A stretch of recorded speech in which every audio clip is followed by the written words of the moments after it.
দর্শক যে যেখান থেকে দেখছেন শুভেচ্ছা জানবেন।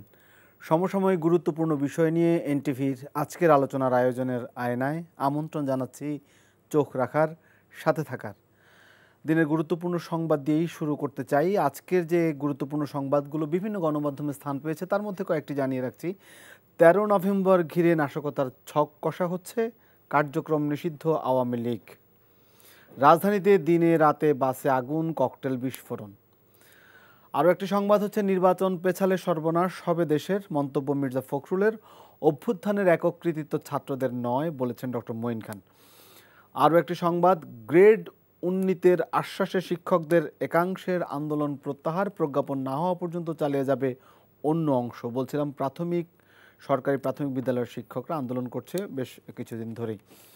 7 দিনের সময়ে দলগুলো ঐক্যমত্য না হওয়ায় এবার সিদ্ধান্ত নেবে সরকার, বললেন উপদেষ্টা রিজওয়ানা হাসান। দর্শক, এছাড়াও আরও বেশ কিছু সংবাদ রয়েছে যা বিভিন্ন গণমাধ্যমে স্থান পেয়েছে। আমরা মোটামুটি এইগুলোর ভেতরেই আলোচনাকে সীমাবদ্ধ রাখার চেষ্টা করব। আজকের এই অনুষ্ঠানে আমরা 3 জন অতিথিকে আলোচনার জন্য আমন্ত্রণ জানিয়েছি। আমার ডানে রয়েছেন জনাব কামরুজ্জামান রতন, সমাজ কল্যাণ সম্পাদক বিএনপি, এবং বায়ে রয়েছেন শহীদ উদ্দিন মাহমুদ স্বপন, সাধারণ সম্পাদক জেএসডি জাতীয় সমাজতান্ত্রিক দল, এবং রয়েছেন আরিফুর রহমান তুহিন, যুগ্ম মুখ্য সমন্বয়ক এনসিপি জাতীয় নাগরিক পার্টি। আপনাদের 3 জনকে স্বাগত জানাচ্ছি আমাদের আজকের এই অনুষ্ঠানে। আমি একটু যেহেতু রাজনীতির যেই বাঁকবদল এখন চলছে, সবচেয়ে বড় কথা হচ্ছে যে জুলাই সনদ নিয়ে সব রাজনৈতিক দলগুলো ঐকমত্যের পর এখন এ নিয়ে সৃষ্ট বিতর্ক নিয়েই দেশের রাজনীতিতে বেশ উত্তেজনাপূর্ণ সময় যাচ্ছে। এছাড়াও যেটি প্রথম সংবাদটি পড়ছিলাম যে 13 নভেম্বরকে ঘিরে এক ধরনের নাশকতা, বা পুলিশ বলছে কার্যক্রম নিষিদ্ধ থাকা যে আওয়ামী লীগ তারা এ ধরনের ছক কষছে, এবং 13 নভেম্বরকে ঘিরে এক ধরনের নাশকতার কথা বলা হচ্ছে। আমি শুরুতেই একটু আরিফুর রহমান তুহিন, যুগ্ম মুখ্য সমন্বয়ক এনসিপি, আপনার কাছে একটু জানতে চাই এবং যেতে চাই, সেটি হচ্ছে যে যেহেতু 13 নভেম্বর একটি রায়ের বিষয়ে বলা হচ্ছে, ফ্যাসিস্ট এবং জুলাই অভ্যুত্থানের বিষয়ে, সেটা দিয়েই শুরু করে আমরা পরবর্তীতে জুলাই সনদের দিকে যাব। আমার বক্তব্য হচ্ছে যে আপনাদের বর্তমান যে বিদ্যমান রাজনৈতিক দলগুলো, তাদের মধ্যে সৃষ্ট যে জটিলতা অথবা কিছুটা মতপার্থক্য, অথবা যদি বলি যে মতানৈক্য, সেই সুযোগটা কি নিচ্ছে নাকি কেউ? আপনার কাছে কি মনে হয়? ধন্যবাদ, এবং যারা দেখছেন দেশ বিদেশে তাদেরকেও ধন্যবাদ। হ্যাঁ, আপনি যেটা বলছেন ঠিকই বলছেন। মাও সেতুংয়ের একটা বিখ্যাত উক্তি আছে, সেটা হলো যে তুমি যদি প্রতিপক্ষকে ধ্বংস করতে চাও তাহলে তার হাতিয়ারকে ধ্বংস করো। দেখেন, জুলাই এবং জুলাই পরবর্তী সময়ে বাঙালি জাতির সবথেকে মানে বাংলাদেশের সবথেকে বড় হাতিয়ার কি ছিল? রাজনৈতিক দলগুলোর ঐক্যবদ্ধ জায়গাগুলো। বিএনপি, জামাত, এনসিপি অন্যান্য রাজনৈতিক দলগুলো যারা ছিল তারা খুবই ঐক্যবদ্ধভাবে সীসা প্রাচীরের মতো দাঁড়িয়েছে, যার কারণে দেখবেন যে পতিত স্বৈরাচার আওয়ামী লীগ তারা মাথাচাড়া দিয়ে দাঁড়াতে পারে নাই। কিন্তু অত্যন্ত দুর্ভাগ্যজনকভাবে দেখবেন যে গত 3 মাস বা 4 মাস যাবৎ এই রাজনৈতিক দলগুলোর মধ্যে একটা অনৈক্যের সুর দেখা যাচ্ছে। একজন আর একজনের সাথে মানে এক প্রকার বুলিং করতেছেন। মানে এই যে জুলাইয়ের যে স্পিরিট নিয়ে যে একটা ঐক্য ছিল, ফেসিবাদ বিরোধী ঐক্য ছিল, সেই ঐক্য যখন ফাটল ধরছে তখনই দেখবেন যে আওয়ামী লীগ আস্তে আস্তে তার পুনরূপে, সেই সন্ত্রাসী রূপে ফিরে আসতেছে। এবং তারই পরিপ্রেক্ষিতে আপনি যদি দেখেন, আজকে সকালবেলা থেকে আইন শৃঙ্খলা পরিণতির একটা চরম অবনতি আমরা দেখতে পাচ্ছি। গত রাত থেকে ছিল, এবং আজকে সকালে আগুন দিছে, সারাদিন ককটেল বিস্ফোরণ হয়েছে, রাতে আগুন দিছে। ইভেন কিছুক্ষণ আগেও এনসিপির কেন্দ্রীয় কার্যালয়ের সামনে ককটেল হামলায় 4 জন আহত হয়েছে। সো এই মূল জায়গাটা কোনটা? যেটা আওয়ামী লীগ পারছে, তার যে বিভিন্ন যে লবিগুলো আছে, অন্যান্য জায়গা আছে, সেগুলো দিয়ে এই রাজনৈতিক দলগুলোর ভিতরে একটা বড় ধরনের ফাটল তৈরি করার সেই সুযোগটাই নিচ্ছে। এখন দেখেন, দলগুলো কিন্তু এটা নিয়ে মাথা ঘামাচ্ছে না। এরা মাথা ঘামাচ্ছে কে কখন ক্ষমতায় যাবে, কে কোন পন্থায় যাবে, তারা নিজেরা হানাহানি করতেছে। অথচ আমাদের উচিত ছিল কি? আমাদের একটা জায়গায় ক্লিয়ার ফোকাস থাকা উচিত ছিল যে আওয়ামী প্রশ্নে এবং নতুন রাষ্ট্র বিনির্মাণের প্রশ্নে আমাদের সবার এক থাকা দরকার ছিল। সেই একটা যদি থাকতে পারতেন তাহলে আওয়ামী লীগকে দুঃসাহস দেখানোর সাহস পেত না। এবং অত্যন্ত একটা দুঃখজনক বিষয় যে প্রায় 9 মাস ধরে ঐক্যমত কমিশনে একটা আলাপ আলোচনা চলার পরে, একটা জায়গায় আসার পরে এখন দেখতেছি যে কেউ বলতেছে যে কিসের কি গণভোট হবে, কেউ বলতেছে গণভোটের আমার টেবিলের আলোচনাকে আবার জামায়াত ইসলামী সেটাকে নিয়ে গেল রাজপথের সংগ্রামে। এই যে জায়গাগুলো, এবং গত 16 বছরও যদি আপনি দেখেন আওয়ামী লীগ এই দেশকে যে শোষণ করছে, সেই শোষণ করার মূল হাতিয়ার ছিল রাজনৈতিক দলগুলোর অনৈক্য। অর্থাৎ আর একজনের পিছনে হলো বল ঠেলাঠেলি করছে, কেউ কারো ছিল না। সেই অনৈক্যের জায়গা থেকে জুলাই এসে যখন আমরা ঐক্যবদ্ধ হয়েছিলাম, তখনই কিন্তু ফেসিবাদ তাড়াতে পেরেছিলাম।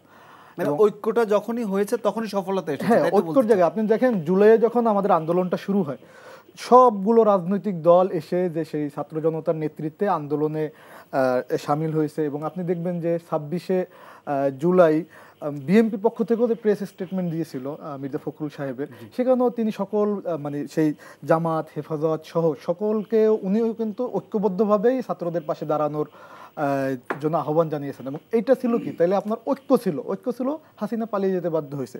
এখন আপনি ঐক্যকে আবার হলো বিনষ্ট করছেন। আলটিমেটলি কি হবে, সে পতিত স্বৈরাচারে আবার মাথাচাড়া দিবে। সুতরাং আমাদের যেটা মনে হয় যে, এবং আরেকটা খুবই দুঃখজনক যে প্রফেসর সাহেব ঐক্যমত কমিশনে যেহেতু সমাধান পৌঁছতে পারতেছিলেন না, রাজনৈতিক দলগুলোকে বলছিলেন যে তোমরা একটা সমাধান আমাকে দাও 7 দিনের মধ্যে। 7 দিনের জন্য একটা টাইম ফ্রেম ডক্টর আসিফ দিয়েছিল। নজরুলের বার্তাটা দিয়েছিলেন, মানে প্রফেসরের মাধ্যমেই তো সে দিয়েছেন, যেহেতু ঐক্যমত কমিশনের সভাপতি উনি। কিন্তু অত্যন্ত দুঃখজনক বিষয় যে আমাদের যে জুলাইয়ের অন্যতম শক্তি এবং গত 17 বছরে সব থেকে অন্যতম মানে জুলুমের শিকার যে বিএনপি, রাজনৈতিকভাবে দলগুলোর সাথে বসার সেই সমঝোতা যেতে পারলো না। অথচ আমরা প্রত্যাশা করছিলাম যে খালেদা জিয়া উনি কিন্তু এখন সব কিছুর ঊর্ধ্বে।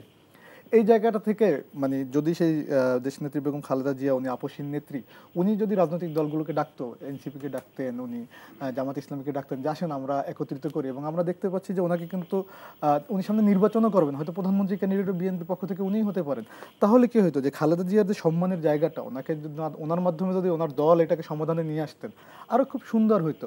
এবং না কিন্তু একটু আপনি যেটা বললেন সেটা ঠিক আছে, কিন্তু আপনারা তো একটা বিষয় ঐক্যমত হয়েছেন, এখানে আবার নতুন করে বসার কি আসলে কোনো? এখন দেখেন এটা কিন্তু খুবই একটা স্লিম ম্যাটার নিয়ে এখন অনৈক্যটা কি, গণভোটটা আগে হবে না নির্বাচনের দিন হবে, জি এইটা ডিম আগে না মুরগি আগে, এটা নিয়ে আমরা নোট অফ ডিসেন্টের বিষয়টা যদি বলেন, আমরা এখানে চারজন ব্যক্তি একটা আলোচনায় বসছি। এখন আমার একটা বিষয় হলো একটু দ্বিমত থাকতেই পারে, কিন্তু তার মানে কি নোট অফ ডিসেন্টটা কিন্তু আপনাকে যেভাবে বলা হয় যে আমি এই সিদ্ধান্তটা আমি পক্ষে ছিলাম না, কিন্তু আপনার যখন আলোচনার টেবিল আসবে, আপনি যখন নেগোসিয়েশন আসবে, আপনি যখন পার্লামেন্টেও দেখবেন, আপনি সুরঞ্জিত সেন গুপ্তের এবং 72 সংবিধান যখন হয়েছে, এম আর লারমা এবং সুরঞ্জিত সেন গুপ্তের নোট অফ ডিসেন্ট ছিল। তার মানে নোট অফ ডিসেন্ট কিন্তু আমি এটার গণতন্ত্রের নোট অফ ডিসেন্ট মানে আমি এটার সাথে সমর্থন করি না, বা আমি নৈতিকভাবে এই জায়গায় নাই, বা আমি মনে করতেছি ঠিক না। কিন্তু বাকি দলগুলো যেহেতু বা বাকি ব্যক্তিগুলো যেহেতু এটার সাথে ঐক্যমত পোষণ করছেন, গণতান্ত্রিক সিস্টেমই কিন্তু আপনাকে এটা মানে ধরেই নেওয়া হয়েছে যে এটা আসলে পাস হয়েছে। এখন আপনি যদি শুধু আপনি যদি বলেন বারবার যে হ্যাঁ আমি বৃহৎ দল ছিলাম, আমি ক্ষমতায় ছিলাম বারবার, এই জন্য আমার কথা শুনতে হবে, এবং তাহলে তো আপনার সবগুলোতেই কোনো না কোনো দলের, তাহলে আপনি সিপিবি যেটা নোট অফ ডিসেন্ট দিচ্ছে, তাহলে তো আপনার সেটাও কাউন্ট করতে হবে, তাহলে তো ঐক্যমত কমিশনের কোনো সিদ্ধান্তই হয় না, তাহলে আমি কেন এটা করলাম? আপনি যে প্রশ্নটার অবতারণা করেছেন যে আওয়ামী লীগ ইস্যুতে এক থাকা গেল না কেন, আমি একটু জনাব শহীদউদ্দিন মাহমুদ স্বপনের কাছে এই প্রশ্নটাই করতে চাই যে আসলে আওয়ামী লীগ ইস্যুতে আপনারা এক থাকতে পারেননি কেন, যে প্রশ্নটার অবতারণা তুহিন করলেন আর কি, আপনার কাছে কেন মনে হয় এক থাকা গেল না? ধন্যবাদ আপনাকে, সহ আলোচক দুজন, ওনাদেরকেও শুভেচ্ছা, যারা দেখছেন তাদেরকেও শুভেচ্ছা জানাচ্ছি। আমরা গণ অভ্যুত্থানের সময় আমাদের যে ঐক্য ছিল, সে ঐক্য 14 মাসের মাথায় এসে আমরা যেসব কারণে বিভাজিত হয়েছি সেগুলো তো আমরা পরিষ্কার সকলে দেখছি। আপনি যখন যে ঐক্যবদ্ধ শক্তির লড়াই সংগ্রামের মধ্য দিয়ে যে অর্জনটা আপনি করেছিলেন, সেটি বিভাজিত যখন হবে, তখন সেই শক্তিটি ফিরে আসবার যে সুযোগ তৈরি হবে বা সুযোগ তৈরি হবে, এটি বুঝবার জন্য বিশেষ কোনো দক্ষতা অথবা বিশেষ কোনো রাজনৈতিক জ্ঞানের দরকার নেই, এটি খুব স্বাভাবিক। আপনি যখন বিভাজিত তখন সেটি ফিরবার চেষ্টা করবেন, তৃতীয় পক্ষ সেই চেষ্টা করছে। এবং আমরা সকলে জানি যারা আন্দোলনের মুখে পালিয়ে গেছেন অথবা যাদেরকে আমরা পালাতে বাধ্য করেছি, যাই বলি না কেন, তারা কিন্তু শক্তির দিক থেকে নানা দিক থেকে অনেক বেশি শক্তিশালী। এবং বাংলাদেশের প্রশাসন, পুলিশ থেকে শুরু করে হাজার কোটি টাকার যে বিষয়গুলো আছে, সবগুলোই এটি আমরা সকলেই এটা জানি, বুঝি যে তাদের শক্তিমত্তা আছে। এবং একই সাথে আঞ্চলিক উপ-আঞ্চলিক রাজনীতিতে যে বিষয়গুলো আমরা সকলে দেখছি এবং প্রকাশ্যে দেখছি, যে একটি দেশ তাদেরকে আশ্রয় দিয়েছে এবং অত্যন্ত প্রকাশ্যে এবং পক্ষ অবলম্বন করেছে, এবং যে দেশটির সাথে সেই দলটির একটি সম্পর্ক ছিল দীর্ঘ সময় ধরে, এবং তার দেনা পাওনার হিসাবটাও আমরা সকলে মিলে জানি। সুতরাং এতগুলো বিষয় সামনে থাকবার পরে আমরা নিজেদেরকে যারা জুলাইয়ের যোদ্ধা মনে করি অথবা জুলাইয়ের অংশীজন মনে করি, আমরা আজও দেখলাম আমরা কে জুলাই অভ্যুত্থানের কতটা কৃতিত্ব আমাদের নেওয়া উচিত সে বিষয়ে বিভাজিত বক্তব্য আছে। মানে এরকম একটা কঠিন সময় যখন আজকে ঢাকা শহরে আপনার ককটেল বিস্ফোরণ হচ্ছে, গাড়িতে আগুন দেওয়া হচ্ছে, একটু আগে এনসিবি অফিসের সামনে ককটেল বিস্ফোরিত হয়েছে, তখনও আমরা বলছি যে জুলাই অভ্যুত্থানে কার কৃতিত্ব কত, আমার অংশগ্রহণটা বেশি। কিন্তু জুলাই যে সকলের এই কথাটা বলবার ক্ষেত্রে এই উদারতাটুকু আমাদের জুলাই তো শেষ, কিন্তু সামনের যে প্রজেকশন পথনকশা, সামনের যে পথনকশার প্রশ্নে যদি আলোচনা করতে হয়, প্রথমত বললাম যে এই সুযোগটা আপনিও নেবেন আমিও নিব যদি আমার এই অবস্থা যদি আমি সামনে দেখি যে আমার যারা প্রতিপক্ষ তাদের এই বিভাজিত অবস্থা আছে, সুতরাং এই সুযোগটা আমরা তৈরি করব। এখন আমাদের বিভাজনের জায়গাটা কোথায় দেখেন, আমরা জুলাই অভ্যুত্থানের মধ্য দিয়ে যে কমিশন গঠিত হলো সেই কমিশনের মধ্য দিয়ে আমরা একটা জায়গা পৌঁছালাম, কতগুলো জায়গায় আমরা ঐক্যমত্য তৈরি করলাম। পরবর্তীতে যে সমস্যাটা তৈরি হলো সেটি হচ্ছে যে এর বাস্তবায়ন প্রক্রিয়াটা নিয়ে মোটা দাগে তিনটি বিষয়। একটি হলো জুলাই সনদের আদেশ, তৃতীয় হলো গণভোট আগে না পড়ে, তৃতীয় হলো হচ্ছে এই গণভোটের মধ্য দিয়ে আপনার আগামী পার্লামেন্টকে একটি সাংবিধানিক ক্ষমতা দেওয়া, যাতে করে সংবিধান সম্পর্কিত বিদ্যমান সংবিধানের সাথে মৌলিকভাবে যে সাংঘর্ষিক সেই বিষয়গুলা সংবিধান অন্তর্ভুক্ত করার ক্ষেত্রে তারা যেন এই ক্ষমতাটা পায়, সেটা কনস্টিটিউশনাল পাওয়ার বলছি আমরা।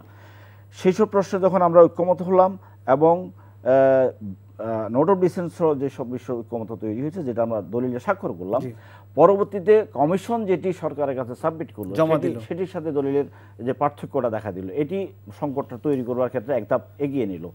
সরকার যেখানে অনুঘটকের ভূমিকা অবলম্বন করবে, আমরা কমিশনকে আশা করেছিলাম তারও এই ভূমিকাটা থাকবে, তাদের এই বিষয় যেটি সমঝোতার জায়গা যেটুকু তৈরি হয়েছে সেটুকু নিয়ে তারা কমিশন রিপোর্টটা দিতে পারতো এবং সরকারের সিদ্ধান্তটা জানাবার কথা।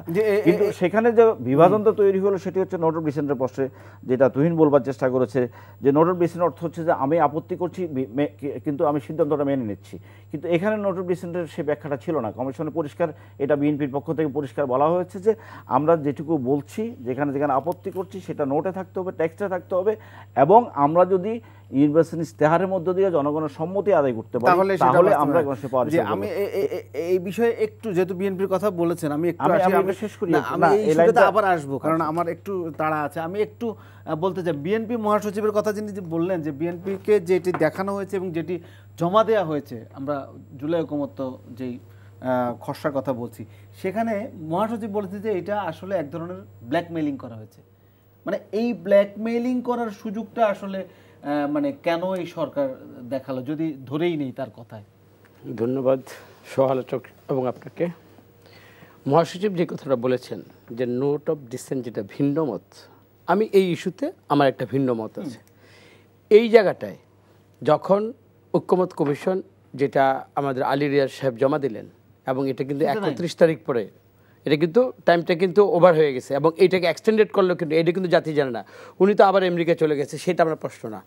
তো আমাদের দল যেখানে মির্জা ফখরুল যেটা বলেছেন যে আমরা নোট অফ ডিসেন্ট যেটা দিলাম, তো দেওয়ার পরে আমাদেরকে না জানিয়ে এই যেটা মানে ঐক্যমত কমিশন যেটা জমা দিল এবং এটাকে প্রধান উপদেষ্টার কাছে ছেড়ে দিল। আজকে রিজওয়ানা চৌধুরী উনি কি বললেন যে সবার ঐক্যমতের 7 দিনের সময় দিলেন। দেখেন, যেখানে ভিন্ন মত, সবসময় আমরা জানি যে কোনো যেখানে ভিন্ন মত হবে বা মতের ভিন্নতা থাকবে সেখানে একজন রেফারি থাকবে বা একজন গার্ডিয়ান থাকবে, যেটা আমরা ডক্টর ইউনূসকে সামনে রেখে তো আমরা এই কথাগুলো বলেছিলাম।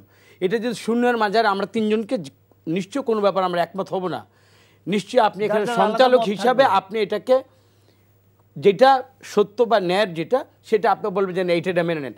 সবসময় যেখানে একটা মতের ভিন্নতা থাকবে, এখানে তো থার্ড রেফারি কেউ থাকে, এখানে নিজেরাই কী করলো, এখানে উজ্জ্ব হয়ে গেল এবং এটা আমার 3 জনের মধ্যে ছেড়ে দিল। এটাকে আমি মনে করি এই অনৈক্যটা বা নিজেদের বিভেদটা সৃষ্টি করে নিজেদের মধ্যে, এটাকে ঘোলা পানিতে মাছ শিকার বলেন বা এটার মধ্যে আমার মনে হয় যে অন্য কিছু ইলমোটিভ থাকতে পারে।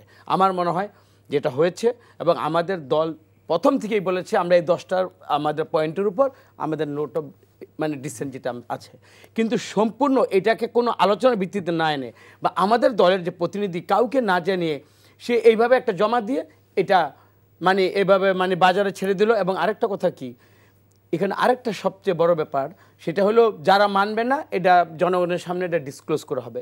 ওকে, হতেই পারে যে আমি যদি গর্তমি দেখাই বা কোনো কারণে আমি যদি দলের সংকীর্ণতা থেকে না উঠতে পারি, সেটা আলোচনার টেবিলে আপনি এটার শেষ সমাধানের চেষ্টা করেন। আমার মনে হয় সমাধানের চেষ্টা না করে এটা অন্যান্য দেওয়া হলো আপনাদের মাঝে। ওপেন ছেড়ে দেওয়া হলো। এবং এখানে আজকে আমরা তো ওই যে ওনাদের নাসিরউদ্দিন পাটোয়ারি বলছে জামাত এবং বিএনপির অনৈক্যের কারণে এটা হচ্ছে না। আসলে এই যে আজকে যেটা বাংলাদেশে যেটা আমার নতুন আবার একটা সংস্কৃতি যেটা চালু হয়েছে, আপনি দেখেন, হ্যাঁ হয়তো তারা এটা কিছুই করতে পারবে না, কারণ আওয়ামী লীগের মতো ওদের এত একটা মানে পলায়নপর একটা দল, কিন্তু তারা তো সংগঠিত 20% এখনও যদি বলি তারা আছে, তাদের কাছে অজস্র হাজার কোটি টাকা আছে, মানে পাশের দেশ আছে।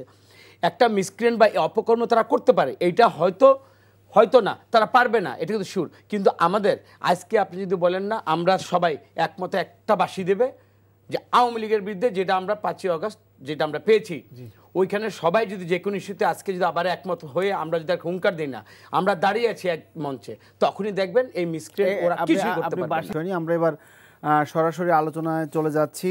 যাব আরিফুর রহমান তুহিন, আপনার কাছে একটু জানতে চাই যে বিষয়গুলো আজকের যে আলোচনা, সৈয়দা রিজওয়ানা হাসান তিনি সংবাদ সম্মেলন করেছেন এবং বলেছেন যে 7 দিনের সময় বেঁধে দিয়েছিল সরকার, সেই 7 দিনের সময় শেষ, এখন দলগুলোকে আলোচনা করতে বলেছিল, রাজনৈতিক দলগুলোকে নিজেদের মধ্যে। কিন্তু আসলে জুলাই অভ্যুত্থানের পরে যখন একটা ঐকমত্য কমিশন হলো এবং সেই কমিশনে সবাই অনেক বিষয়ে একমত বা বেশিরভাগ বিষয়ে একমত হয়েছে এবং কিছু কিছু ফুটনোট বা নোট অফ ডিসেন্ট দিয়ে রেখেছে, কিন্তু ঐকমত্যের জায়গায় কিন্তু অনেকটাই এগিয়েছে। সেই জায়গাটাতে যখন ঐকমত্য হলো তখন আবার 7 দিনের সময় বেঁধে দেওয়ার আসলে কি কারণ থাকতে, যেটি জনাব কামরুজ্জামান রতন বললেন যে এগুলো দলগুলোর ভেতরে এক ধরনের বিশৃঙ্খলা সৃষ্টির পায়তারা, এবং তাদের মহাসচিব বিএনপি মহাসচিব বলেছেন যে এইটা দলগুলোকে এক ধরনের ব্ল্যাকমেইলিং, এই শব্দটি বলেছেন, এবং বেশ কয়েকবার বেশ কিছু প্রোগ্রামে তিনি বলেছেন প্রতারণা করা হয়েছে। আপনি যদি একটু বলেন।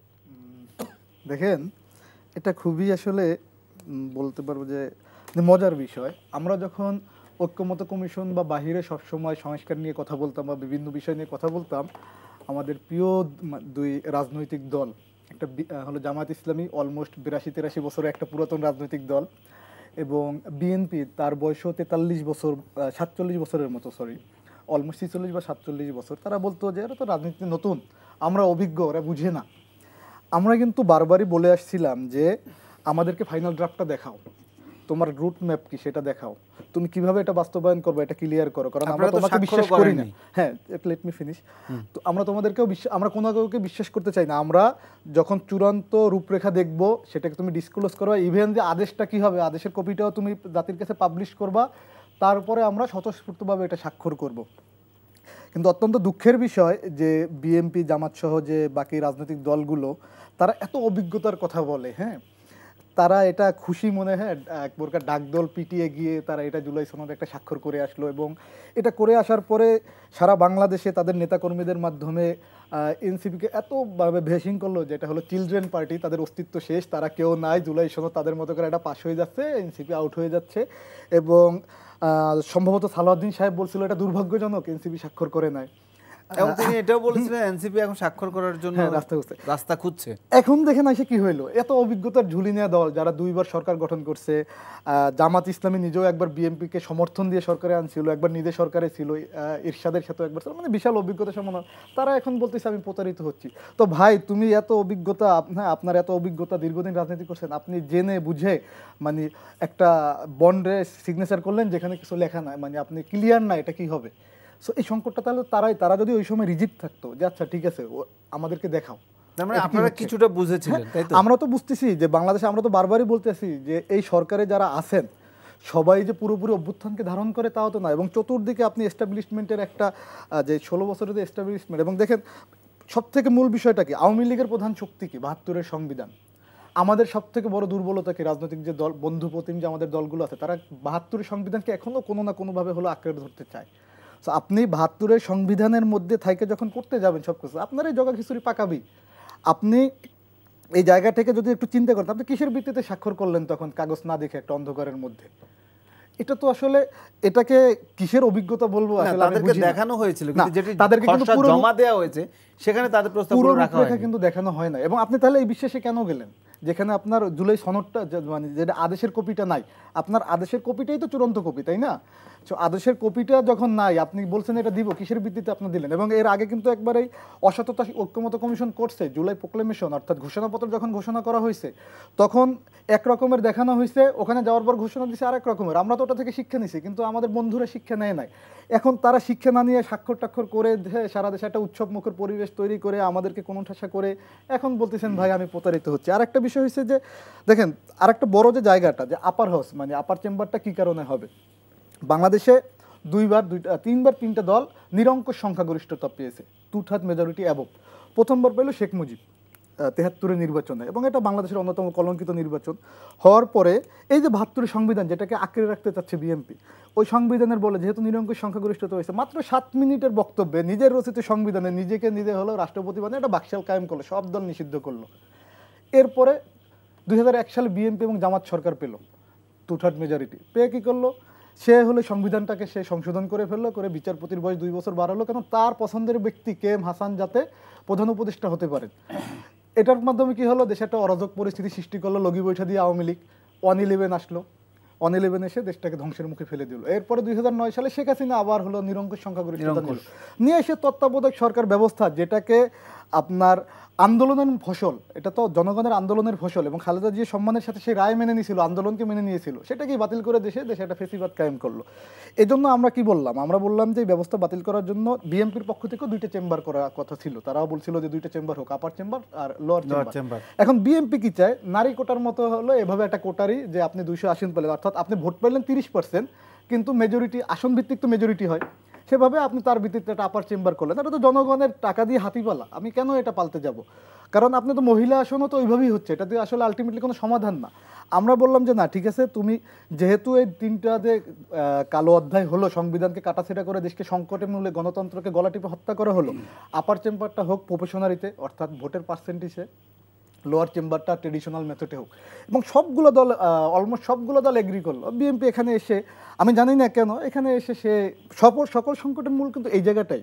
বিএনপি এখানে এসে বলতেছে না আমি এখানে হলো তার মতো করে যে আসনের ভিত্তিকে নমিনেটেড করবে। তাহলে আপনার লাভটা কি? এটা তো কোনো আলটিমেটলি লাভ নেই।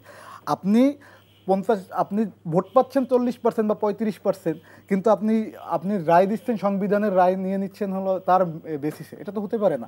তো আপার চেম্বারে যদি এটা সংবিধানের সেই রিভাইজ করার ক্ষমতাটা থাকে বা ভেটো দেওয়ার ক্ষমতাটা থাকে, তাহলে কি হবে? আপনি গায়ের জোরে এদেশে 3বার গণতন্ত্রকে হত্যা করা হয়েছিল গলা টিপে, সেটা তো আর করা সম্ভব হচ্ছে না।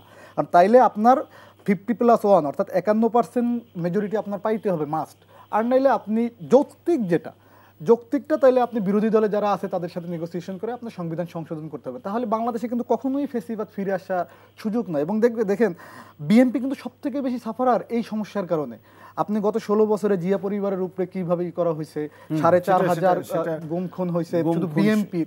আমরা তো বিশ্বাস করছিলাম যে বিএনপির মতো একটা অভিজ্ঞতা সম্পন্ন দল যারা 3বার এদেশে ক্ষমতায় ছিল, তারা এটা সব থেকে আগে আনবে। আর একটা বিষয় হলো যে এই যে সাংবিধানিক ক্ষমতা দেওয়া ইয়াকে নেক্সট পার্লামেন্টকে, আপনি সংবিধানে যদি বেসিক স্ট্রাকচার মানে জুলাই আদেশ কেন দরকার?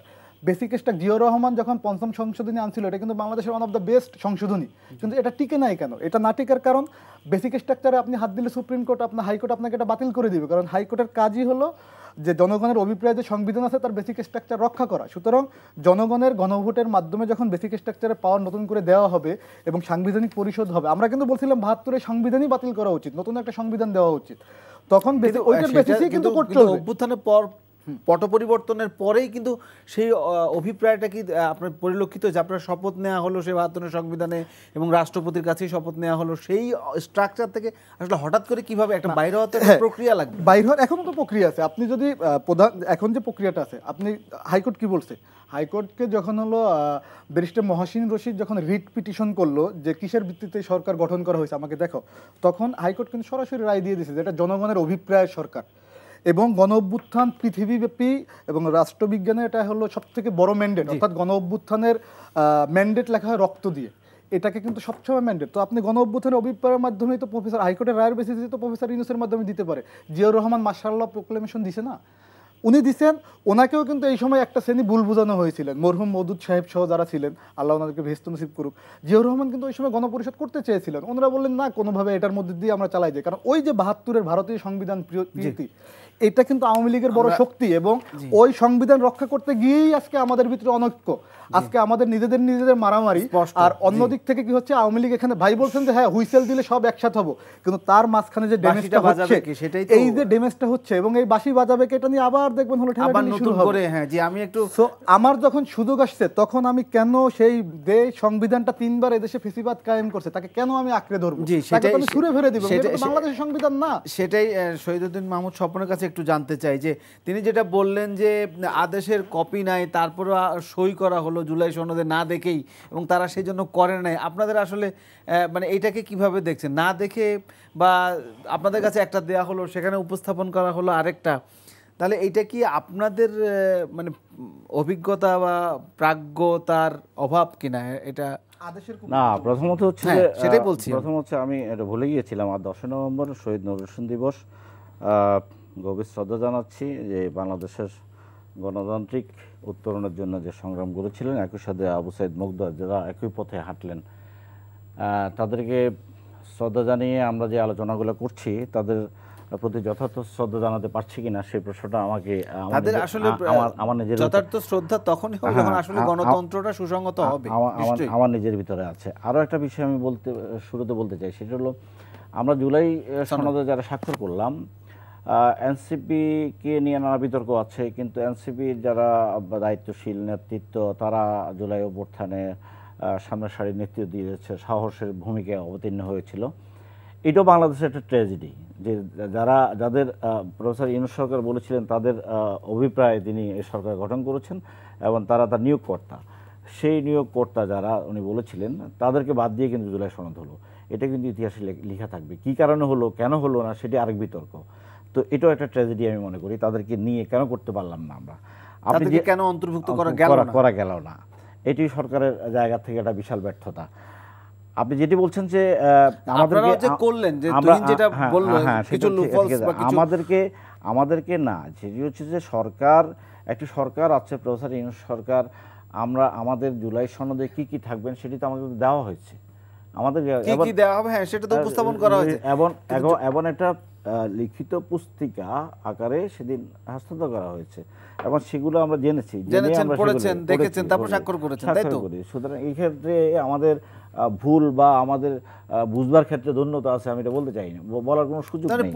পড়েই আপনারা স্বাক্ষর করেছেন, কিন্তু যেটা বললেন, কিন্তু আমি কথা শেষ করছি, কিন্তু যেটি পরে আমাদেরকে রিভাইজ করে পাঠানো হলো সেটি যে রিভাইজ করবেন উনি, এবং সেটি যেভাবে পাঠালেন যে ট্যাক্স নাই, নোট অফ ডিসেন্ট নাই, ওনাদের সিদ্ধান্ত সেটি তো তাদের কিছু সিদ্ধান্ত সেখানে অন্তর্ভুক্ত করে দেওয়া হলো, চাপিয়ে দেওয়া হলো, সেটি তো আমাদের তারা বলছেন তারা বুঝেছিলেন না, তারা বুঝেছিলেন।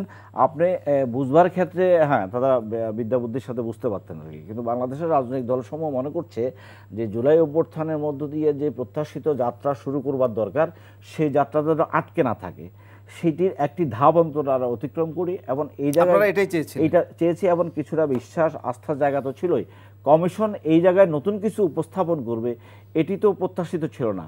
কমিশন সরকারের কাছে রেফার করবে, সরকার সিদ্ধান্ত নিতে পারে, সেই জায়গায় আমাদের বিশ্বাস ছিল সরকার কি সিদ্ধান্ত নেয়, যেহেতু সরকার আমাদের, সে সরকার সিদ্ধান্ত নিতে পারে, আমরা হয়তো রাজনৈতিক দলগুলা মানা না মানা পরবর্তী বিষয়। এই সুপারিশও করেছিল যে গণভোট আগে হতে পারে, সেটাও বলেছিল, কিন্তু আমরা যখন কমিশনের কথা বলছিলাম তখন কিন্তু এই বিষয়ে আমরা ঐক্যমতে পৌঁছাইনি, গণভোট আগে হবে অথবা একসাথে হবে, এটা পৌঁছায়নি কমিশন তখন এটি বলবার চেষ্টা করেছে যে রাজনৈতিক দলগুলো যেখানে ঐক্যমতে পৌঁছাতে পারে নাই, এই মতামতগুলো নিয়ে সরকারের কাছে তারা উপস্থাপন করবে। কথাটা ক্লিয়ার, যে আগেও নয় একসাথেও নয়, তাহলে সরকার সিদ্ধান্ত নেবে। কিন্তু সেখানে কমিশন, এখন রেজওয়ানা হাসান যেটা বললেন, সরকার সিদ্ধান্ত নেবে, কমিশন সেখানে সেই সিদ্ধান্তটা কেন নিল সেটি হলো বড় প্রশ্ন। মানে আপনি জটিলতা আমাদের ভেতরে ছিল, কমিশন বলছে তারা সুপারিশ করেছে, না সুপারিশ করবার ক্ষেত্রে তো আপনি পক্ষভুক্ত হয়ে গেলেন, আপনার তো পক্ষভুক্ত হওয়ার কথা না, আপনি মডারেটরের কাজ করছেন, অনুঘটকের কাজ মধ্যম করছেন। পন্থা অবলম্বন আপনি সেখানে বলবেন যে এই বিষয়গুলোতে ঐক্যমতে পৌঁছানো যায় নাই, 2-3টা ভিন্ন মত আছে, এই ভিন্ন মতগুলো সরকারের কাছে রেফার করুন, সরকার সিদ্ধান্ত নেবে। কিন্তু আপনি সেই কাজটি করেন না। এটি হলো প্রথম মানে বিভাজন তৈরি করবার ক্ষেত্রে বা উস্কে দেওয়ার ক্ষেত্রে একটা বলিষ্ঠ কাজ হয়েছে।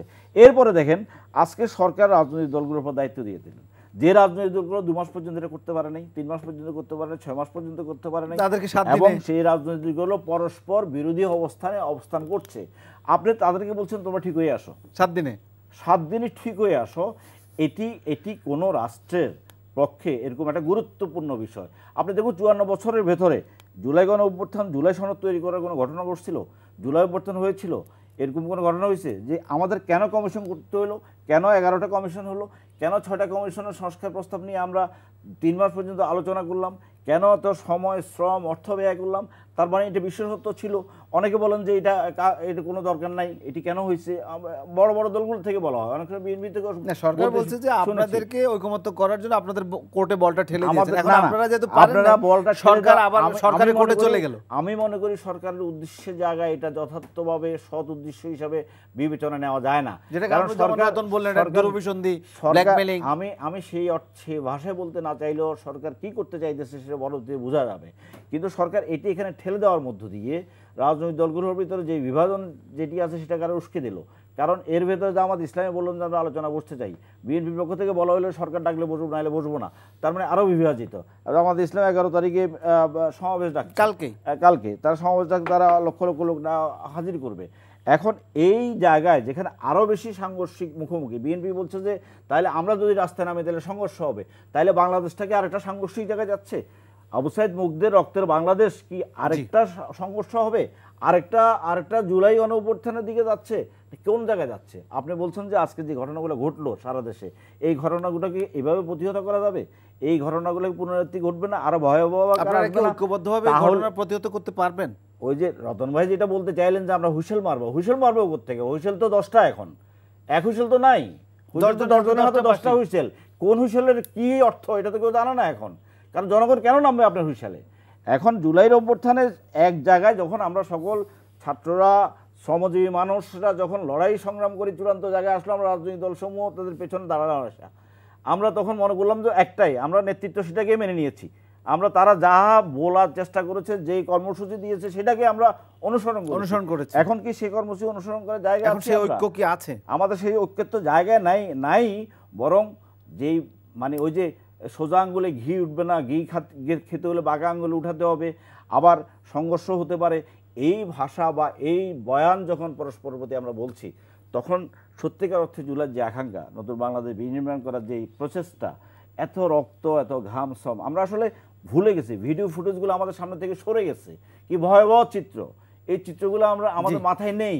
আমরা প্রত্যেকটা ছোট বড় চিত্রটা বিএনপির মতো একটা রাজনৈতিক দল যেটা তুহিন বলবার চেষ্টা করেছে, কি নিদারুণ অবস্থার ভিতরে।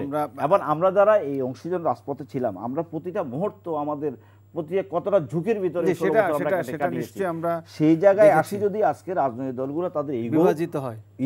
আমি বলছি ইগো শব্দটা ব্যবহার করছি এই কারণে, কারণ যে সমস্যা নিয়ে আজকে আমরা দাঁড়িয়ে আছি এটা সমস্যা না, কিন্তু এই সমস্যাটাকে সমাধান করা যায়। আমরা গণতন্ত্র মঞ্চ, আমাদের দল সহ আমরা কিন্তু এটা নেগোশিয়েট করবার একটা উদ্যোগ নিয়েছিলাম, কিন্তু আমরা খুব বেশি আশা পাইনি। কিন্তু এদিকে যদি সমঝোতার জায়গায় পৌঁছাতে না পারি, সমঝোতার জায়গায় যদি নিতে না পারি, তাহলে সমস্ত প্রত্যাশাই শেষ হয়ে যাবে এবং যেটি হচ্ছে এটি আর ভয়াবহ। জনাব কামরুজ্জামান রতন, আপনি বলছিলেন যে আসলে হুইসেল বাজানোর কথা, যদি আপনারা সবাই একসাথে হন, একটা হুইসেলে সবাই আবার ঐক্যবদ্ধ হয়ে ঝাঁপিয়ে পড়তে পারেন। যে বিশৃঙ্খলাগুলো এখন আবার সৃষ্টি হচ্ছে, বিশেষ করে অধুনা যে ককটেল বিস্ফোরণ বা আরও বেশ কিছু আগুন দেওয়ার ঘটনা ঘটেছে, কিন্তু তার প্রশ্ন হচ্ছে যে আপনারা তো সবাই আসলে দ্বিধা বিভক্ত, 10 জন হাতে 10টা হুইসেল রয়েছে, আসলে বাজাবে কি, কারটা শুনে কে কি বুঝবে? আচ্ছা, এখানে তো আমি যেহেতু হুইসেল শব্দটা আমার মুখ থেকে, আমি এটাকে ডিফেন্ড করে আমি কথা বলবো একটা, এবং বাস্তবতা এটা। আমি 4 দিন আগে আমার মুন্সিগঞ্জ গোজারিয়াতে ডাকাতের উপদ্রব 2-3টা ডাকাতি হয়েছে, তো পুলিশ এবং ইউনিয়নরা সহকারে আমাদের দলের সমস্ত একটা সম্মিলিত প্রচেষ্টা করলাম। ওইখানে আমরা সবাই 8টা ইউনিয়নে আমরা টর্চ লাইট দিলাম 72, এবং ওইখানে আমরা হুইসেল দিয়েছি। তো হুইসেলের উদ্দেশ্য ছিল কি? যার হাতে থাকুক, হুইসেলের উদ্দেশ্য যদি থাকে আমার ডাকাত তাড়ানো, এটা তো কমন ইন্টারেস্ট। কমন ইন্টারেস্টের মাধ্যমে আমরা যদি বলি, দেখেন আমি সবসময় একটা কথা বলি, সম্মিলিত হলে দাঁড়িয়ে থাকবো, বিভাজিত হলে ধরাশয়ী হব। দুদিন আগে বা পরে একটা মতাদর্শের ভিত্তিতে আমরা যখন একটা সংগ্রাম করব, আপনি সবসময়, আমি একটা কথা বলি, আমরা দেখব যে 17 বছর কোন দানবের একটা পাপিষ্ঠ একটা দানবের জাতাকলে কিন্তু আমাদের রূপ বলতে যে শব্দ রূ বেরিয়ে গেছিল গণতন্ত্রের, কোথাও আমাদের কোনো স্পেস ছিল না, কথার স্বাধীনতার, কোথাও বিচারের, আমাদের নৈতিকতার কোনো মানদণ্ডে আমরা কিন্তু সাধারণ নিম্ন শ্রেণীর আমরা নাগরিক ছিলাম না।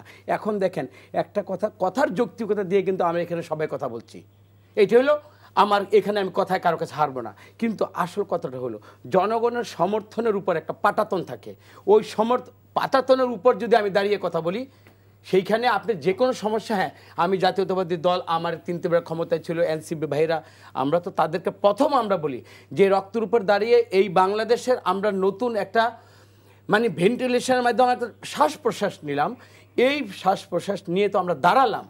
এখন এইটাকে আমরা কি এইখানে আমরা কি বাকরুদ্ধ হয়ে বা শ্বাসরুদ্ধ হয়ে কি আমরা গণতন্ত্রকে কবর দিব না? এটাকে আমরা ভবিষ্যতের জন্য, প্রজন্মের জন্য আমরা কোন জায়গায় বাংলাদেশটাকে নিয়ে যাবার জায়গা, এখন যেই জায়গাটা এসেছে সেখানেই তো আপনারা আটকে গেছেন না। আমি মনে করি এখনো বিশ্বাস আমরা আটকাবো না এই, কারণ আমরা যে যাই বলি দিন শেষে কিন্তু পিছনে যে দাঁড়ায় আছে ভাই, সে কিন্তু সবার জন্য ভাইয়া সবাই কিন্তু জীবন বাঁচবে না। এই যে আমার এই যে এই যে আরিফ ভাই, তারপর হলো এই যে মাহমুদ স্বপন ভাই, ওনারা তো এই যে জাসদ কারা করছে 30,000 এই স্বাধীন বাংলাদেশে, এই বাংলাদেশে এই জাসদের রক্তের উপর দেয় কিন্তু শেখ মুজিবের এই পতনটা হয়েছে। এবং দেখেন পতন হয়েছে ঠিকই, কিন্তু শেষ যে শেখ মুজিবের জীবনের যে পতনটা হইলো, এটা কিন্তু এই পাপের কারণে হয়েছে। কিন্তু আজকে আমি একটা ধর্মীয় একটা অনুশাসন দিয়ে একটা কথা বলি। দেখেন যখন মুসা আলাইহিস সালামকে ফেরাউন যখন নদীর কিনারে নিয়ে গেল, তারা কিন্তু দ্বিধা বিভক্ত, আল্লাহ তাআলা তাদের কিন্তু 12টা সুড়ঙ্গ করে তাদের পার করে দিল, তারা কিন্তু চলে গিয়েছিল। কিন্তু দেখেন ফেরাউন মনে করলে কি না, তাদেরকে ওই সুড়ঙ্গ পথে গিয়ে যেভাবে আল্লাহ তাদেরকে কুদরতি হালত দিয়ে তাদের পার করছে, আমরা ওই সুড়ঙ্গ পথে তারা কি করলো, যে 12টা রাস্তা করে দিল, সে ওইখানে গিয়ে তাদেরকে ধরতে চাইলো। তো আল্লাহ কি করলো, ওই নীল নদ ফালায় কিন্তু এই ফেরাউনকে কিন্তু আল্লাহ ধ্বংস করছে। এবং তার নতিজারা কিন্তু আজও কিন্তু এই যে আমাদের মিশরের মমি করে রাখিয়ে দিয়েছে। এই সরকার বেশি বাড়াবাড়ি করছে, 17 বছর ওরা যে পাপের মধ্যে দাঁড়ায় আছে। এখন দেখেন স্বাধীন বাংলাদেশ, আপনি বিশ্বাস করেন হুইসেল বাজাবে, স্বপনবার হুইসেলে, তারপর আমার তুহিনের হুইসেলে আমি যাবো, তো আমার হুইসেলে ওনারা আসবে। আজকে বিশ্বাস করেন বিপদ হইলে যখন মনে করেন পাশে একটা আওয়ামী লীগ আছে, 3 জনের গিয়ে কিন্তু ভাই আমি ধরব, এই জায়গায় কিন্তু ভাই আমি আশাবাদী, আমি এখন আশা হতো না। আরেকটা কথা স্বপন ভাই, আমি কি দ্ব্যর্থহীন কণ্ঠে আমি জিনিসটা বলবো, আপনারা বলেছেন যে সেটা কি আমার দলের অ্যাক্টিং চেয়ারম্যান তারেক রহমান, উনি বলেছেন, আপনি একটা সাক্ষাৎকার বিবিসিতে দেখেছেন, ওনাকে যখন বলেছিল মাস্টার মাইন্ডকে, উনি দ্ব্যর্থহীন কণ্ঠে বলেছে মাস্টার মাইন্ড সেটা আমার বাংলাদেশের জনগণ। এরপরে আমি আপনি কে কোথায় কে বিএনপি কে কি বললো সেটা আমার কাছে মুখ্য বিষয় না, আমার কাছে ওইটাই আমার শিরোধার্য। এবং এই কথার উপরই আমার জাতীয়তাবাদী দল। আমি মনে করি অন্য কে কি কথা বললো সেটা আমার দেখবার বিষয় না। যেখানে আমার তারেক রহমান আমির যার দল করি, ওইখানে উনি সর্বোচ্চভাবে যাকে স্বীকৃতি দিল, যাকে সে জনগণকে যাকে ওন করলো, ওর পরে বিচ্ছিন্নভাবে কে কি বললো এটা আমার কার কত ক্রেডিট সেটা ছিল। একটা ছোট্ট বলেন, সেটা হলো আপনি যেটা বলছেন যে হুইসেল দিলে সবাই নামবে, তো আমরা দেখতে পাচ্ছি আমরা দেখছি যে আপনার দলের ভিতরে একটা অংশ আওয়ামী লীগকে আবার প্রাসঙ্গিক করতে চাচ্ছে। তো হুইসেল দেওয়ার পরে রতন ভাই যখন হলো নেমে আসতে হবে রাস্তায়, পিছন থেকে আপনার দলের একটা অংশ আবার টাইনা ধরবে কিনা, যেন আওয়ামী লীগের আমাকে দরকার আছে, এটাকে মিটিয়ে কিভাবে করবে বলি। দেখেন যেটা বাস্তবতা, আমার কথা বলতে কিন্তু আমরা দেখছি ফজলু ভাইয়ের মতো লোককে আপনারা আবার এইটা ব্যক্তিগত কাউকে ফ্যাসিলিটেট করার জন্য, বা কেউ ব্যক্তিগত ফেভার হয়তো আওয়ামী লীগের সময় কেউ নিয়েছে, তাকে এখন আবার রিহেবিলিট করতে চাচ্ছে। আমি মনে করি আমাদের সম্মিলিত ডিসিশন আওয়ামী লীগের পক্ষে যাবে, এটা আমি কোশ্মিন কালো, এটা আমার চিন্তার মধ্যেই নেই। আমার খালেদা জিয়াকে যারা মাজুর করছে 17 যেই ধরনের মামলা দিয়ে এই টক শোতে বলছেন এতিমের টাকা মেরে খেয়েছে, আমি আমার জীবদ্দশায় যদি এখন আওয়ামী লীগকে পেতাম, এই কথার যদি উত্তর হয় সে আমাকে বুঝিয়ে যাবে, নাহলে আমি তাকে এই টক শোর মাধ্যমে আপনি যা এইটা কিন্তু আমার হৃদয়ের, আমার কিন্তু স্পন্দন না, হৃদয়ের আমার ব্যক্তিত্বে না, আমার মাতৃত্বের যে আমার একটা আবেদন, ওইখানে কিন্তু আওয়ামী লীগ কিন্তু এইভাবে আপনাদের টক শোতে কথা বলছে যে এতিমের টাকা মেরে খেয়েছে। সুতরাং আওয়ামী লীগকে প্রশ্রয় দিয়ে আবার রাজনৈতিকভাবে কাউকে আওয়ামী লীগের নামক মানে এই প্রতিষ্ঠানকে বাংলাদেশের জাতীয় দলে থেকে কেউ করবে এটা বিশ্বাস করেন না। আমি আপনাকে এনশিওর করছি এইটা ব্যক্তিগতভাবে কে কি বললাম সেটাকে আপনি আমাদের সম্মিলিত প্রচেষ্টার বা আমাদের মৌলিক যে নীতি, বেসিক যে ফান্ডামেন্টাল যে আমাদের ভবিষ্যতের জন্য যে ইচ্ছা, সেইখানে আওয়ামী লীগ এই পাপিষ্ঠদের কোনো স্থান নেই। ধন্যবাদ। মোটামুটি আপনার প্রশ্নের উত্তরটা আপনি পেয়েছেন, কিন্তু বিষয়টা হচ্ছে যে জুলাই অভ্যুত্থানের আগে যে গণভোট নিয়ে যে এখন সংকট, এবং বিশেষ করে আমি রতন ভাইকে একটু জানতে চেয়েছিলাম যে কালকে যে জামাত আবার নামছে এবং 8 দল, সেইটা কি আরো বিভাজন সৃষ্টি করবে না, বা তারা তো এখনো অনড় রয়েছে? ছোট্ট করে বলবেন, আমি আমি আপনার বলি, যে যার জায়গা থেকে আপনার ভয়েস রেজ করতেই পারে, তাদের এই যৌক্তিকতার যে দাবিটা, তারা যে পয়েন্টের উপর কথা বলছে, দিন শেষে কিন্তু ওই আবার দেখবেন কালকে এটা করছে, পরশুদিন কিন্তু আমরাও করবো, তাহলে কিন্তু পরের দিনই কিন্তু আবার যখন ডক্টর ইউনূস ডাকবেন আবার টেবিলের সমাধান হচ্ছে। সুতরাং এটা দাবিটা করছে, কিন্তু এইটা যদি বিভাজনটা যদি অন্য হিংসাত্মক কোনো পন্থায় চলে যায় এবং এইটা যদি শক্তি প্রদর্শনের মাসেলের জায়গায় চলে যায়, হ্যাঁ ওইটা যাবে না, এটা আমি আশা করি। সেটা কি যাবে, মানে আপনার কি মনে হয় ওনার বিশ্বাস যে সেই পর্যায়ে যাবে না, মানে আঙ্গুল বাঁকা করতে হলেও মানে সেটা সেই পর্যায়ে যাবে না, এটা হচ্ছে রতন ভাইয়ের বিশ্বাস? আঙ্গুল বাঁকা করে সেখানে একটু হয়তো ওনার একটা ঘিয়ের একটু খাওয়ার প্রবণতা বেশি, তো নরমালি এটা দিলে কিন্তু ওইরকম আসে না, বাঁকা করছে আর একটু বেশি খাওয়ার। মানে একটু এইভাবে দিলে একটু বেশি খাওয়ার শেষ পর্যায়ে আছে, 1 মিনিট পাবেন। মানে এটা খুব দুঃখজনক, হ্যাঁ দুঃখজনক এটা যে আমরা আসলে যেটা সমাধান করতে পারতাম এই শব্দটা বলা ঠিক হয় না, সেটাকে আমরা রাজপথে নিয়ে যাচ্ছি, এবং এটা আসলে মুখোমুখি সংঘর্ষের সুযোগ দেখতেছি না। এজন্য যে মানে জামাত ইসলামী যে আন্দোলনটা করতেছে দুইটা জিনিসকে পেঁচাচ্ছে, হ্যাঁ লোয়ার হাউস আপার হাউস দুইটাকে পিআর করতে চাচ্ছে, আর বিএনপি আসলে এটা কাউন্টারে করার সময় পাবে না, কারণ তারা এখন দলীয় মনোনয়ন নিয়েই হলো যেভাবে নিজেরা খুনাখুনি করতেছে।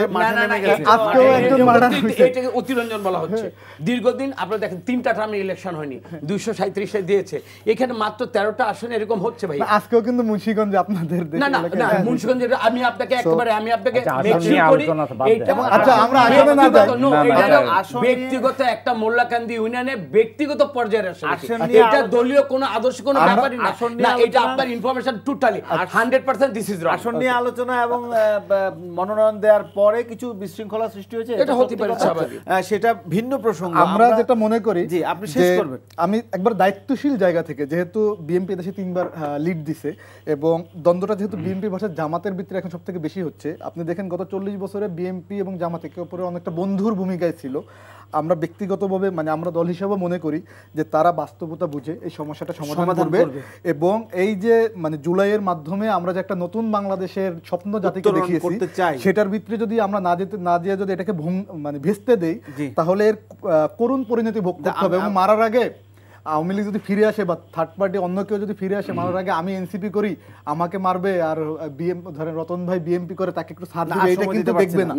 জি আপনি 1 মিনিটে বলতে চাই, আমরা যে জায়গাটা আটকে আছি সেটি হচ্ছে যে মোটামুটি জুলাই সনদের প্রশ্নে যে প্রশ্নগুলো মীমাংসিত না, আদেশটা কে দিবে, রাষ্ট্রপতি দিবে না সরকার দিবে, প্রফেসর ইউনূস দিবে, এ নিয়ে বিতর্ক। দ্বিতীয়ত গণভোট আগে হবে না পরে হবে, এই নিয়ে বিতর্কটা আসলে খুব বেশি। আমি শেষ করছি, গণভোট আগে হবে না পরে হবে।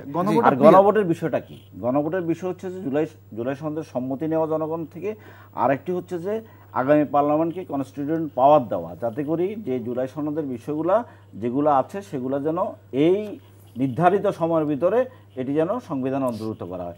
কিন্তু কমিশন যেটা বলতে গেছে বা যেভাবে দিয়েছে তাতে করে ফাঁক আছে। কমিশন এই গণভোটের মধ্য দিয়ে এক ধরনের এটা জুলাই সংবিধানে অন্তর্ভুক্ত হয়ে গেছে এরকম একটা ধারণা দেওয়ার চেষ্টা করছে, এবং যদি 270 দিনের ভিতরে এটি যদি গৃহীত না হয় তাহলে অটোমেটিকলি এটা গৃহীত হয়ে যাবে। কমিশনের এগুলো অনেকগুলো অবাস্তব, এগুলো বলেছে বিএনপি। এই প্রশ্নগুলা এত কষ্ট করে আমাদের এই জায়গাগুলা, আমরা মনে করি না আমাদের প্রত্যাশিত যে সংস্কার বা আবু সাইদ মুগ্ধ যে প্রত্যাশিত বাংলাদেশ বিনির্মাণ করবার ক্ষেত্রে আমরা যে যথাযথ জায়গায় পৌঁছাতে পেরেছি তা নয়, কিন্তু আমরা মনে করি একটা রাষ্ট্রের পুনর্গঠন যেটি ধ্বংসপ্রাপ্ত হয়ে গেছে সেটি পুনর্গঠন করবার জন্য যে প্রাথমিক ধাপ, যে কর্তৃত্ববাদী শাসন যেন ভবিষ্যতে ফিরে আসতে না পারে, ক্ষমতার ভারসাম্য তৈরি করবার জন্য যেসব সাংবিধানিক সংস্কারগুলো দরকার সেগুলো করার যে প্রস্তাবনাগুলো দেওয়া হয়েছে সেগুলো যেন আগামী সংবিধানে অন্তর্ভুক্ত করা যায়, যাতে করে দিয়েছেন সেগুলো যাতে এই ভারসাম্যটা তৈরি করা যায়, যাতে করে কেউ চাইলেই এক ছোট্ট ক্ষমতার মালিক না হয় এবং ওই যে টু-থার্ড মেজরিটি বলেন যেটাই বলেন এর বুঝতে মধ্য পেরেছি, দিয়ে যেন একচ্ছত্র ক্ষমতা যেন মানে কেউ না পেয়ে যায়। একটা ফ্যাসিস্ট শাসকে পরিণত না হয়। ধন্যবাদ। সেই চেষ্টা সকলে ঐক্যবদ্ধ থাকবেন, সকলে সেই চেষ্টার প্রতি সম্মান দেখাবেন। যারা আগামীতে ক্ষমতা দেওয়ার স্বপ্ন দেখছেন বা সরকার গঠন জি, করার জি, চিন্তা শেষ করছেন, করতে হবে। তাদেরও এটা মাথায় রাখা স্বপন ভাই। উচিত যে এর মধ্য দিয়ে তাদেরও সুরক্ষা হবে। জি স্বপন ভাই, আমি তিনজনকে ধন্যবাদ জানাচ্ছি। আমি আর খুব একটা সময় দিতে পারবো না রতন ভাই। না, আমাদের একটা উদ্দেশ্য, সেটা হলো সংস্কার, বিচার এবং নির্বাচন, এই তিনটার মধ্যে এবং আগামীতে দানব তৈরি না হয়, এটার জন্য যত কনস্টিটিউশন, যত আমাদের এর কত আছে, ছিদ্র, তাই- আমাদের এই ফুটে মানে ছিদ্রগুলো বন্ধ করা দরকার। এই আমাদের ব্যাপারে সবাই আমরা- তিনজনের আপনারা বক্তব্য তো এই- একই, আপনাদের তাহলে হচ্ছে না কেন? বক্তব্য আমরা তো না, একই হচ্ছে, জিনিস। ভাই, তো শুরু হয়েছে তো। Better late than হ্যাঁ। never. এনসিপির জন্মই হয়েছে Better এটার late জন্য, than এটাকে never. লক্ষ্য আমরা তো রেখে। শুরু আপনাদের করেছি তো। আপনাদের এটা- সমাধান এটা আমি- একই, কিন্তু তারপরেও এটা আপনারা দ্বিধাদ্বন্দ্ব। রতন ভাই, এটার সাথে আমি পৃথিবীতে একটা বিপ্লবের পরে একের সবাই সব জায়গায় আমি এটা মনে করি না। একমত হবে এরকম কিছু আমি নাকি? এটা মনে করি না, আর সবকিছু একসাথে হয়ে যাবে এটা মনে করি না। জি। এটা দীর্ঘ পুনর্গঠনের যে দীর্ঘ আমি- পথ। আমি আমার- আমরা শুরুটা করতে আমার চাই ভালোভাবে। অনুষ্ঠানের এটা সময় হলো কথা। একেবারে শেষ। Okay, we'll see. আপনাদেরকে আর সময় দিতে পারছি না, দুঃখিত। দর্শক, এই ছিল আমাদের আজকের আলোচনার আয়োজনের সারবস্তু। এই আলোচনা থেকে প্রাপ্ত কিছু যুক্ত হোক, খোলা থাকুক সত্যের চোখ। সবাই ভালো থাকবেন, শুভরাত্রি।